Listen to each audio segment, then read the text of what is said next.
thank you for joining us this morning. If you would just tell everybody who you are and kind of to get your today. Yeah, okay. Well, my name is Kate.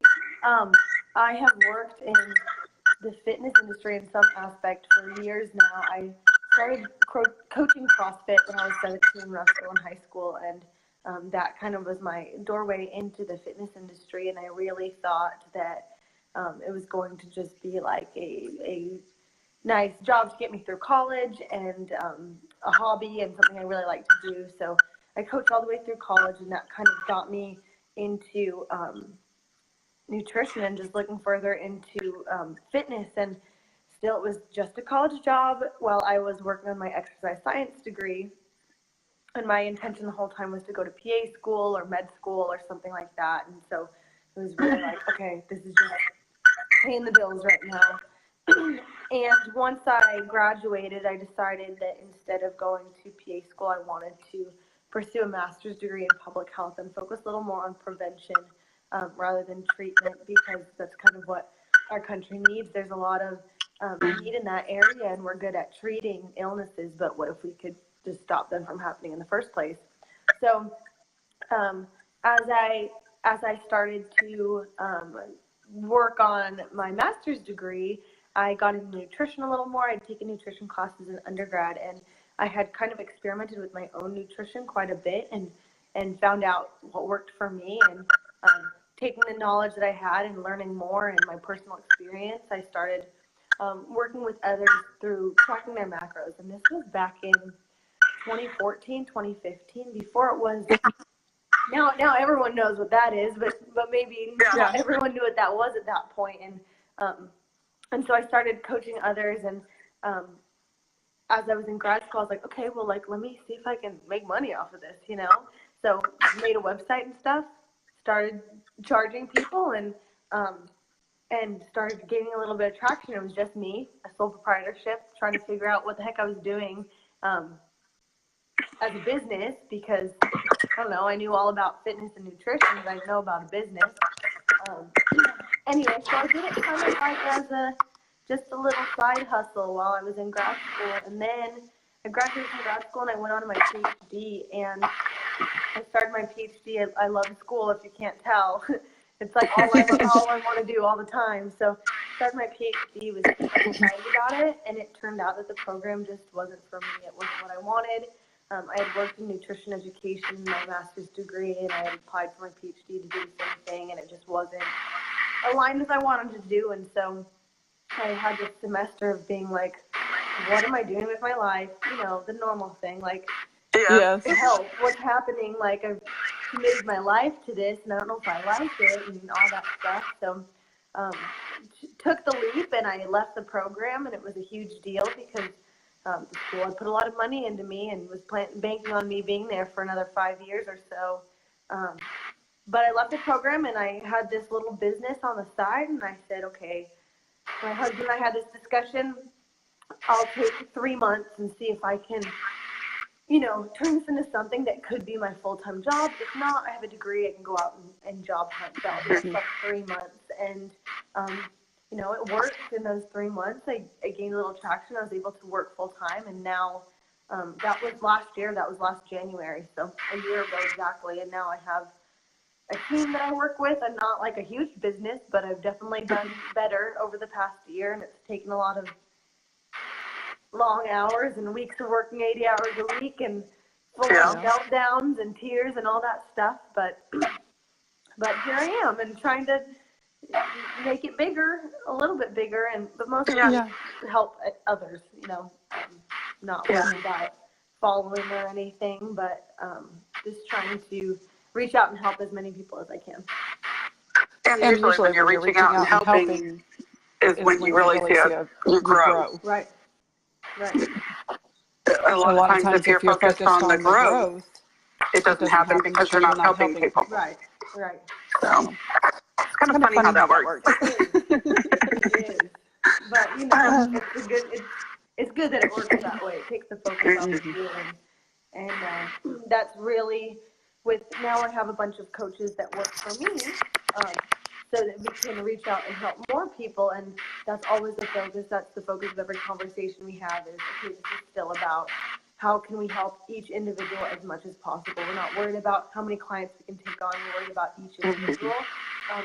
And when that happens and when we give them the best experience possible, then they tell their friends and they tell their family, and we get more clients, and we don't really do much marketing or advertising or paid advertising at all. It's really just giving each person the best experience possible. So many of us females especially are coming from this really tough background of yo-yo dieting and restricting and binging and going from one like fad plan to the next. And once we're able to like step away from that and really focus on the individual and what works for you as an individual and what you can actually do sustainably, then people are able to not only get the results they want, but like feel good doing it. And that's so valuable. And they want to tell other people, you know? Yeah, absolutely. And it is an approach that takes time. Right. It's not something that overnight you're going to be 50 pounds less. Right. But you have to get in that right mindset. Right. So it's as much about that as it is about what you're really putting in. Exactly. So walk us through what you do with a client, as far as, you know, what you do for them, how you work with them. Right. So when a individual comes to me, wondering like what my services are, what I do as a coach, I really have a good talk with them before we even get started and kind of drill down like what is it you're actually looking for. Because for some people, if they come to me like, my cousin lost 20 pounds working with you, I want to do that too, then I need to have the conversation like, okay, your cousin did this because we worked together and we had basically a partnership in this process, and they were committed, they were adherent. It wasn't like a quick, you know, like maybe the results were quick because they put in the work. So I really kind of screen the people that come to me because I don't want to have someone who thinks they're getting a quick fix and me to disappoint them. And I don't want to have this clash between me and the individual I'm working with. Same goes for all the coaches. So we have a conversation, and then once someone wants to get started, I have them fill out like a pretty detailed questionnaire that gives me a lot of information on their lifestyle, their background, their dieting history, what they like to eat, what they don't like to eat, you know, all of that stuff, and like how they work out, and are they a mom of kids, are they active throughout the day, what do they do for their job. It's basically kind of a pain to fill it out, but all that information helps me because our nutrition is more than like what our exercise is. There's so many factors that come to play, and then from there I calculate their macros, so macronutrients, protein, carbs, and fat. I calculate how many macronutrients they should be eating each day. So they have target protein, carbs, fat. The client's goal is to track their food with the intention of hitting those goals each day. And I give all the tools necessary to make that happen. On the client's end, they just need to put in the work to do it, right? But I'm available basically whenever if there's questions or concerns. And then we create this relationship where we're doing accountability check-ins every single week. So each week, the client is giving me an update on how their week went, how they feel, how's their energy, hunger levels, performance in the gym or on runs or whatever they do for exercise. How did their mood feel? And I was happier with my kids, you know, less grumpy. And then, of course, that progress on weight and measurement and all that stuff. And we're able to check in every single week and make adjustments needed, because you can't really just say, here, do this, and this is going to work forever. There's adjustments that are required. Yeah, and everybody's individual, so it's good that you have that depth. Yeah. And I feel very much that I'm able to create such a good relationship with those I work with. And usually it's me saying, okay, we've done this, you've gotten to your goal, your initial goal, like now go on and do it on your own. It's usually me kicking the client out and saying, oh, spread your wings, because we're not meant to have this hand holding forever. We're meant to build up these skills so that we can then progress on our own and use those habits we've learned on our own.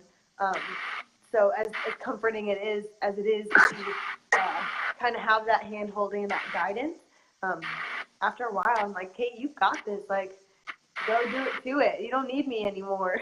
So kind of my goal is to work myself out of the job, mostly because I want other people to have that same experience. And I can only work with so many people, and because I think that's kind of the progression of how things should go.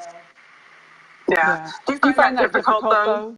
Yeah. Because working with someone for so long, you get to know them. Yeah.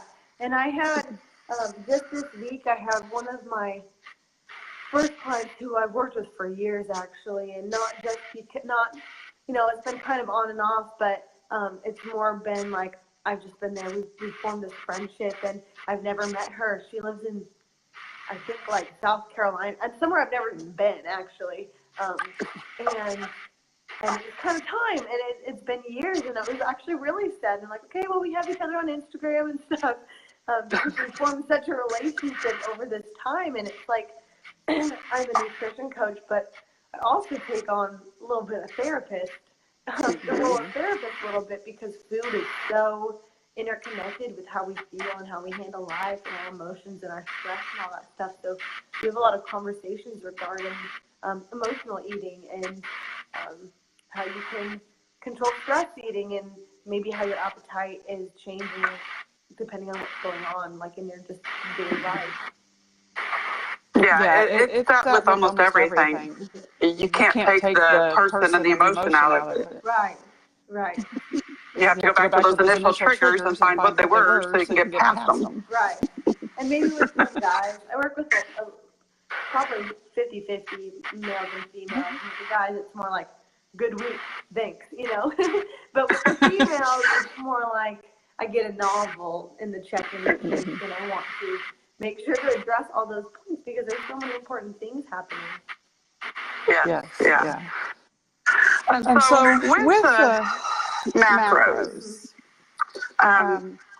is that something that you work into, or do you get a goal and you want to hit that every single day, or does it adjust even daily? So if someone has like, I'll pretty much start most people with macronutrient goals, tracking their macros, but I definitely play it by ear. So if it's a completely overwhelming concept, we might start somewhere different. We might start with tracking calories first and make sure we're just getting familiar with the process of tracking our food and being aware of what we're actually eating, and then move on to maybe adding a protein goal in there, and then going to tracking macros. It really depends on the person, because I don't want to overwhelm someone. The worst possible outcome could be, I'm telling you all this information, and you feel completely overwhelmed, so you shut down and don't do any of it. Right? Absolutely in the middle, or wherever the client is when starting. I generally keep macros the same day to day, because it's simple. It works that way. There are some maybe higher level athletes that I will change that up according to their needs with their exercise and stuff. But for the most part, we want to figure out what's easiest, what you can adhere to, what you can be consistent with day to day. And I find that just keeping the same macros is easier. And, I've been doing this a long time, tracking my food for a long time, and some kind of off and on. There are seasons when I do it because I have specific goals, or like right now I'm training for a race, so I'm gonna make sure I'm eating enough. But I still keep my numbers the same pretty much every day, because I find that for me that's easiest, and it's a little overwhelming to think, well, now it's Thursday, so what am I eating as opposed to Sunday or whatever. But yeah, for the most part, we keep them the same. Yeah, I've seen a lot of people who adjust them daily. Yeah. Where it's high protein one day, low protein, fats, which just seems like a lot of work. It's a lot of work. And then I feel like then it's harder to get in the groove of just kind of figuring out what foods work for you. Just kind of playing like macro Tetris every single day, as opposed to figuring it out once and having a good idea of like, okay, I'm pretty much eating this. And even in the accountability check-ins, we are adjusting like week by week. Maybe there might be a month where nothing changes because it doesn't need to. There might be 3 weeks in a row where an adjustment is made. It's never going to be something incredibly drastic, It might be a difference of 2 grams of fat and 10 grams of carbs, but nothing like super crazy. So it's easier to make that adjustment as opposed to being like, well, now everything I've been eating needs to change. That's good. So for someone like me who really doesn't eat, would you start with increasing calories Probably. and food before macros? Yeah, probably just tracking your food and making sure you're starting to add like consistent food into your day. I make those infographics on my Instagram. And I was making one just this morning that was showing kind of that, and this isn't exactly what you're talking about, but it relates a little bit that pattern of getting so busy that we don't eat anything during the day, and then come nighttime, it's like, okay, what's easiest to access, like whatever it is, give it to me. And that might not always be the most nutritious food source or the best food source, the most nutrient dense source, or it might be going out to eat because we're now too hungry to make a meal or something. So it's all about awareness, and if just starting with tracking calories is able to build that awareness of what we're eating throughout the day, then that is a very good place to start. Okay. And I've noticed a lot of times that women don't eat enough. Yeah, could be. Yeah.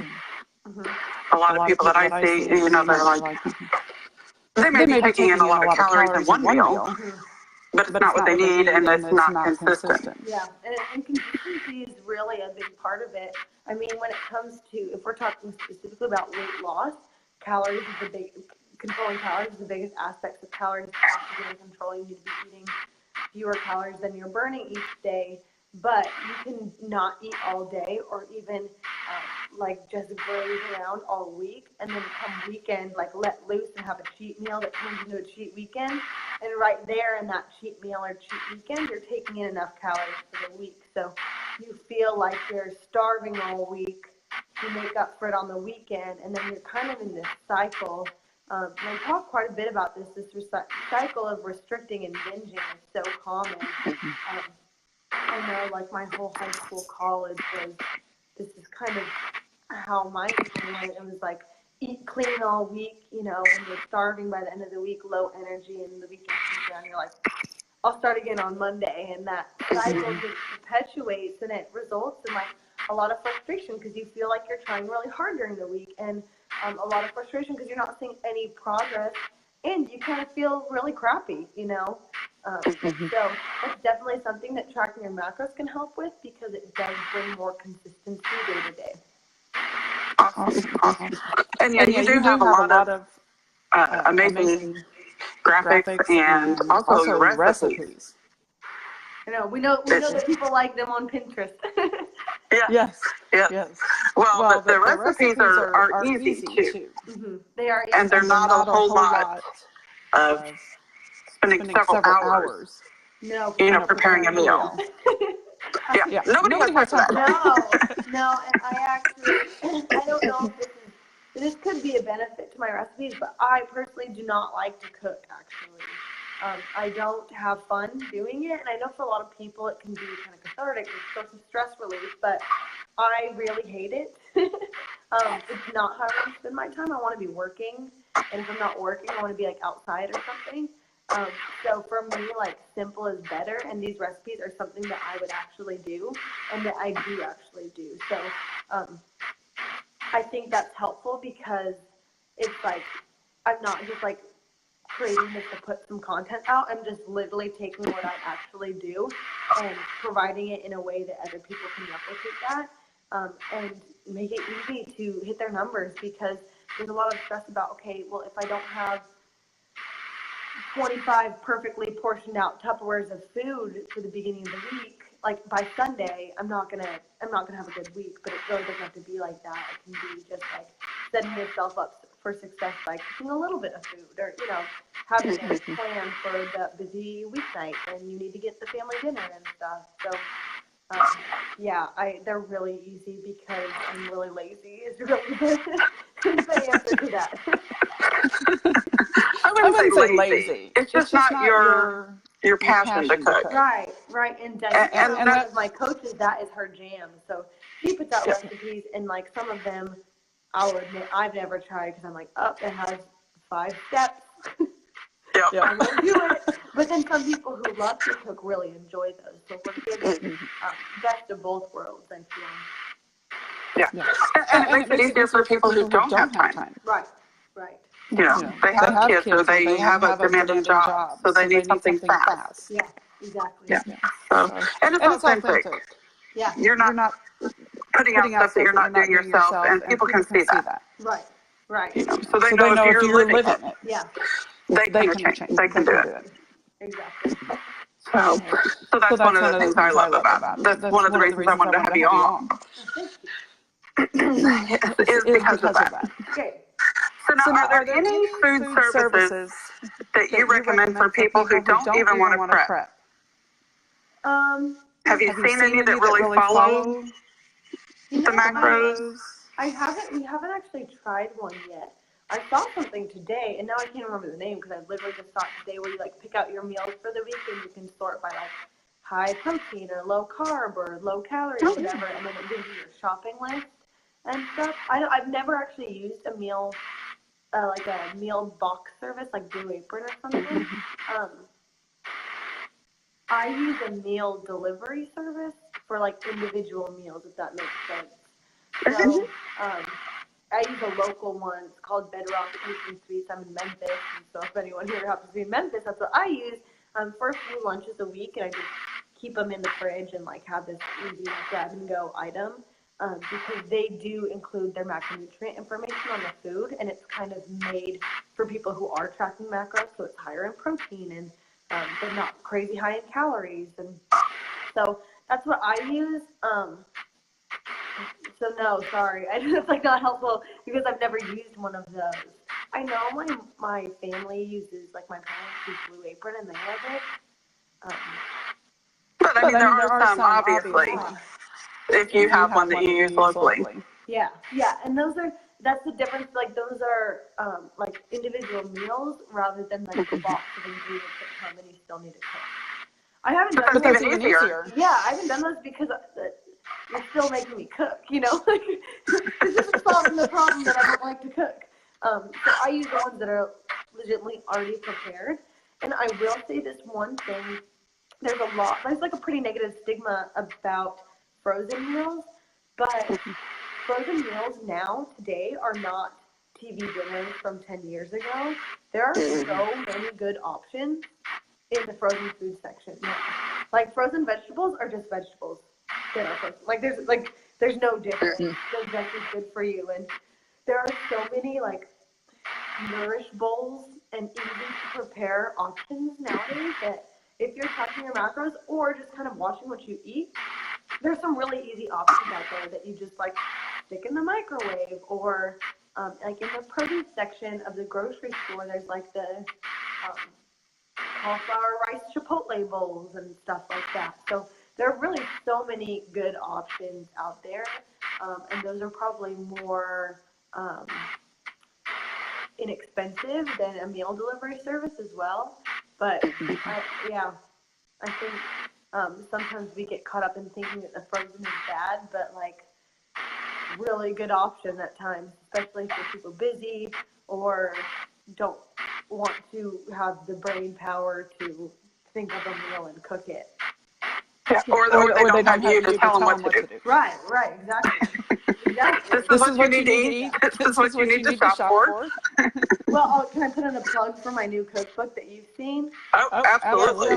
So, my new cookbook, which I've done a really bad job promoting because I feel like people come to me and say, if you could just tell me what to eat, this would be easy for me. So I kind of did that with this new cookbook, and it gives you basically these like 20-some meals for the week, one grocery list, which just fits on a page. It's really not too much, and then directions for how you can prepare like batches of the food at the beginning of the week, and then throughout the week how you can throw that food together to make like 20 different meals. It's very easy, and it is legitimately how I make my food. Like, I don't know if there's a word for it. I've been calling it batch prep instead of meal prep because I don't do the little Tupperware meal prep things, but rather at the beginning of the week I like cook a bunch of sweet potatoes and rice and chicken and whatever else, and then throw together meals as they go. I find that through the Tupperware thing, it's like day 4, and I'm like, ugh, I have to eat this again. Like, I freaking hate it. So it gives you freedom to, like, mix it up a little bit, but with the guidance of, like, do this exactly, you know? Yeah. So, I don't know. I think it's really helpful, and I haven't been as good as explaining it because I'm like, I don't know if this concept has a name. But well, I think you named it. Batch prep. It's batch prep. That's what we call it. That's what Kate calls it. Exactly. But it makes more sense too, because then you're not stuck eating, like you said, the same thing. Right. And You have all the food prepared and you pick. Yeah, and there's like 6 dinners that you can cycle through across the week. And it all is like based on this one chicken recipe, but it's very different each week, and the sides change each week. And there's, I think, 3 or 4 different lunches and 3 or 4 different breakfasts. So if there's someone who's like, I cannot eat the same thing every single day, it gives you some flexibility to get beyond that while still making it really easy. Yeah, that's awesome. So I love that about that. The cookbook having that batching. Yeah. And then what about like smoothies and stuff? Where do you stand on those? I think that's a great way to go if you're like busy on the go in the morning. When you're tracking your food, like using MyFitnessPal, whether you're doing it with a coach or not, anyone can track their food, and a really big benefit is it brings some awareness to what you're eating. I write for a magazine, a local magazine, and my copy that was due this week was for next month, and we're talking about like sneaky calories, things that people don't necessarily recognize. Maybe like they're trying to eat really well, but there's some things that are holding them up and not showing their progress, even though they're like, what the heck, I'm doing everything right. Smoothies can kind of be one of those. So if you're tracking your food and you're making your smoothie, you're going to make really good choices, but if you go out and grab a smoothie and it has milk and frozen bananas and peanut butter and protein powder and chia seeds and granola on top, like we could be talking that's a 700-800 calorie smoothie, and you're like, oh cool, a light breakfast of fruit, you know, without knowing that it's packed with a lot of stuff. Calories. Now, if you're tracking it and you need 700 calories because you're someone who eats 2 meals a day, and that's meal 1 that's going to hold you over till like late lunch, then that's great. And that's the benefit of tracking your food because you know what's in it. But for someone who's like, oh, smoothie is healthy, so I'm going to eat a smoothie, sometimes that could be like the culprit, you know. A big one's like granola.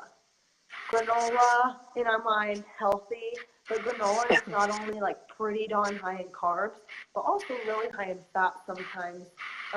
Not bad things, but sometimes we're not aware that, okay, my bowl of granola was 500 calories, but in my mind it was a light snack, you know, meals or something like that. Yeah, I like to put granola in yogurt, but yeah, you definitely have to watch it. Yeah, you just have to watch it. You just have to be aware, and that's really the big deal. I think the one that can be like the most mind-blowing to people is like a protein bar. Really great option when you need protein, you're on the go. But a lot of protein bars are designed to be a meal replacement bar. You know, like this protein bar this big is supposed to replace an entire meal. And so if you're using it as a snack added onto a meal or a snack between meals, it can be really eating up a lot of your calories throughout the day. And it's not a bad option. It's just being aware. Now, if you're tracking your food, you see that, you know, in your MyFitnessPal or whatever app you're using, you see like the dent it puts in your day, and so you're more aware of it. And there's absolutely nothing wrong with it. It's just, you know, be aware. Yeah, and they are. Some of them are really high calorie. Yeah. You just don't pay attention. Yeah. Because it's just a little bar. Right, and so a lot of them have like more calories from fat than from protein. A lot of them have the least amount of calories from protein itself. And that could so you gotta read the label. Yeah, so read the label and just look. And honestly, I'm a big believer that not everyone needs to track their macros. People who really want to dial it in and make some big changes, it's a great way to go because it gives you the flexibility to meet your goals while still eating the things you want. But just things like taking a peek at labels or trying to like write down your food in a food journal on MyFitnessPal, even without a calorie goal in mind, that can really help you because you'll just be like, oh, I thought that my handful of mixed nuts was a really good snack, but that was 25 grams of fat, and I'm only supposed to be eating 50 for the day, you know. Yeah. Your fitness pal is pretty easy. Oh, it's so easy. Yeah. And it's on any device. Yeah, absolutely. So it doesn't matter what you're using. Right. And I've noticed with it, once you put foods in, you can just hit it again. You don't have to re-enter everything. Right. It like remembers what you eat. So even if you're doing the same kind of meal, you can like swipe it over and copy the previous day. And my favorite thing, it has a barcode scanner. So if you're eating a protein bar or something, a barcode, you just like take a picture of the barcode and it just puts it right in there for you. I know So you don't even have to do anything. Right, there's a lot of other tracking apps out there, and I just have no experience with them because I'm like, this is so easy. I don't know how anything could be easier than this one. Yeah, it's pretty easy, and I've used quite a few. Yeah. One of your favorite infographics of mine was the one that showed a day of real food as opposed to like fast foods and the protein bars and just the amount of food difference. Yeah, I'm big on eating volume, and that's obviously not the best approach for a lot of people. For some people who maybe don't want to eat a ton, but I'm like, if I'm going to eat a meal or a snack, it needs to be like huge because I want to be full and feel like I'm eating a ton. So I'll always choose like a big salad or something over that protein bowl or that protein bar because you can have the protein bar that's this big, or you could have like a salad with grilled chicken and avocado and dressing and veggies on it, and even like an apple on the side sometimes for the same amount of calories as the bar. That's another thing you gotta watch too, is salads. Yeah. Dressings. You can. Yeah. Toppings and dressings. I wrote about that in that article too. That if you go out to eat and you get a salad and you're like, okay, I'm being good, I got a salad. A lot of times the salad will have like over 1,000 calories because you add croutons and cranberries and nuts and dressing and cheese, and then right there you add like 700 calories to your lettuce, you know. Yeah. Again, it's just the awareness, just being more familiar with what you're eating. Yeah. And you can split it. Yeah. You know, and there's half. Yeah. Of course. It's just like you're saying, just being aware of what you're doing. Yep. Paying a little more attention. Go a long way. What is the magazine that you write for in case someone wants to look it up? It is Memphis Health and Fitness. So it's local. I live in Memphis. Lived here for about a year, and I've been writing for them since August. No, that's not right. Maybe August, probably. Thank you. Is that right? I think so. Yeah. I was trying to remember how far back I did pin for. Like probably August or something.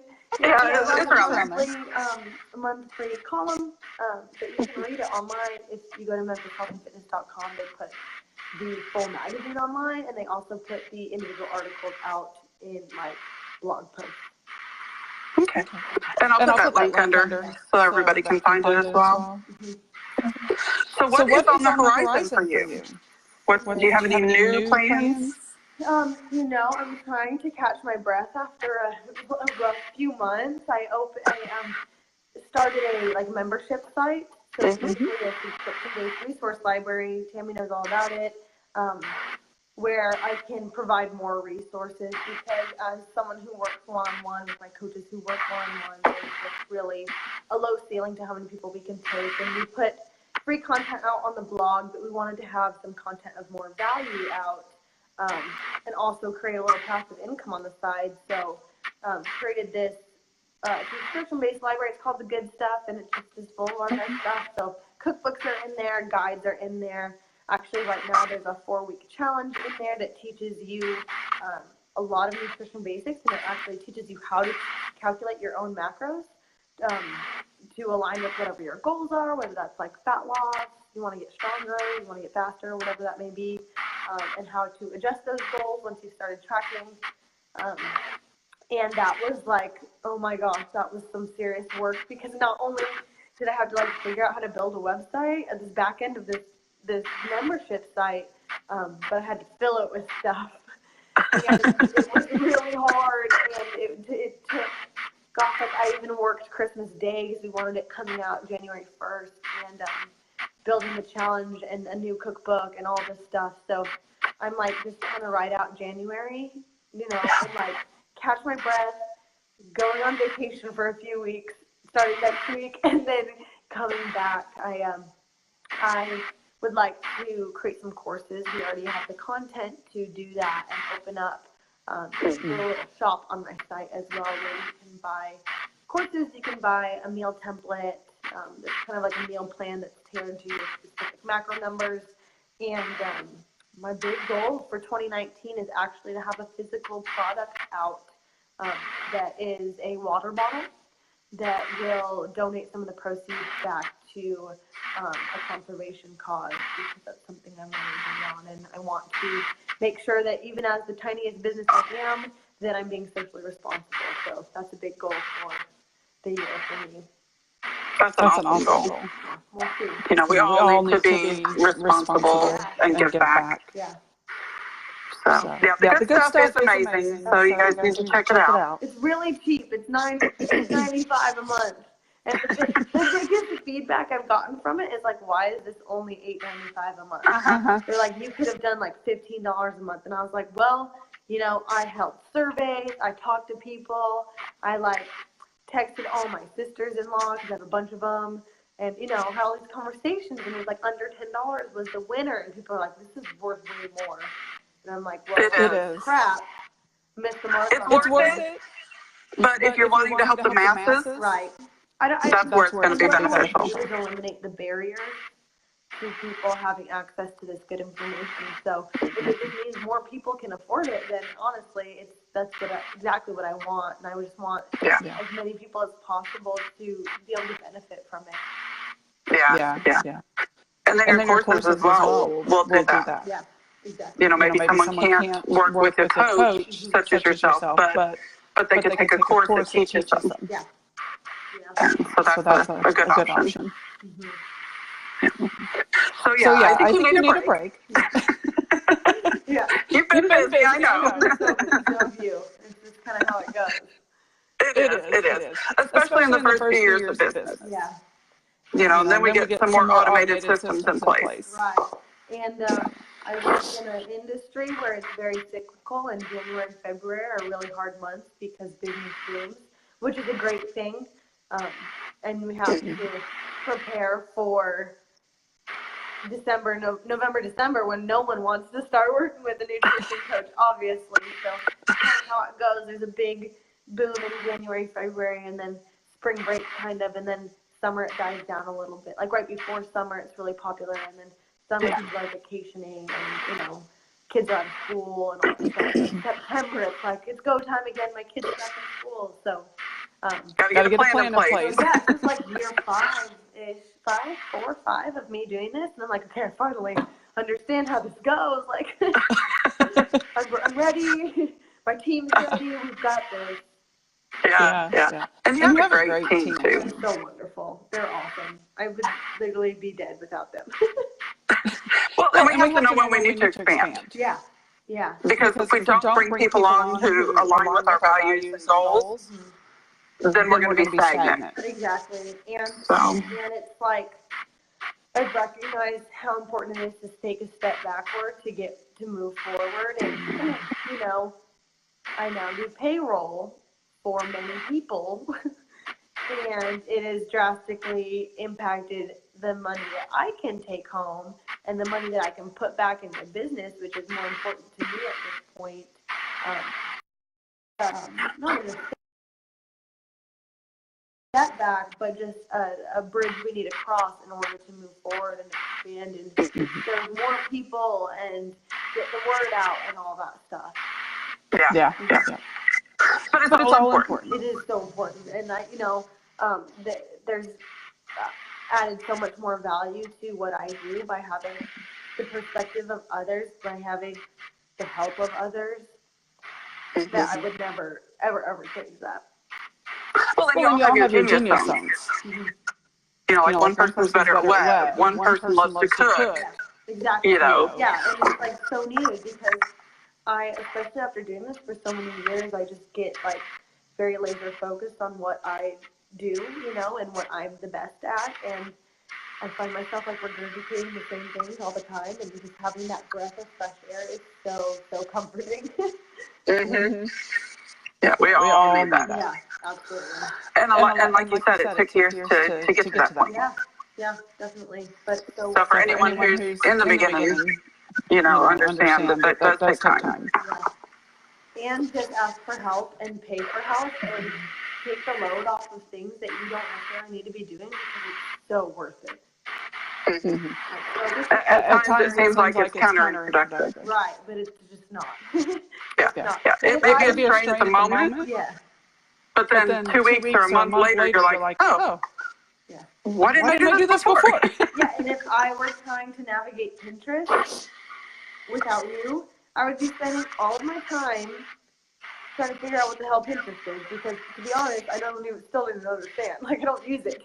But it's so valuable, and if I just spent my time doing that, there would be no The Good Stuff library, there would be no cookbook, because I would be trying to figure out Pinterest the whole time. So you'd be trying to figure out the algorithms and what works and what doesn't. It's just so worth it to get help where you can, and especially in areas that aren't your expertise and where you're not necessarily needed. But you on Instagram are on fire. Well, thank you. I do the Instagram by myself, and then that's about the only thing that's just me. But when you focus on something like that, you can tell. Yeah. And it's something that works for you and has worked for you. Yeah, it's very valuable to me in my business. Getting the word out and bringing in new clients and stuff. Yeah. Well, I don't want to keep you all day. And when I cut this for the podcast, it will only be about 30 minutes. So I want to make sure we keep it all in. Absolutely. I will put links in the group for everybody to find you. Great. For the good stuff, so they can follow you. Thank you so much for coming on. Thank you for having me on, and thank you for your help and your advice all the time. You're the best. Okay. What I love to do. So, like you said, helping people, Yep. then returns to you. Yeah, absolutely.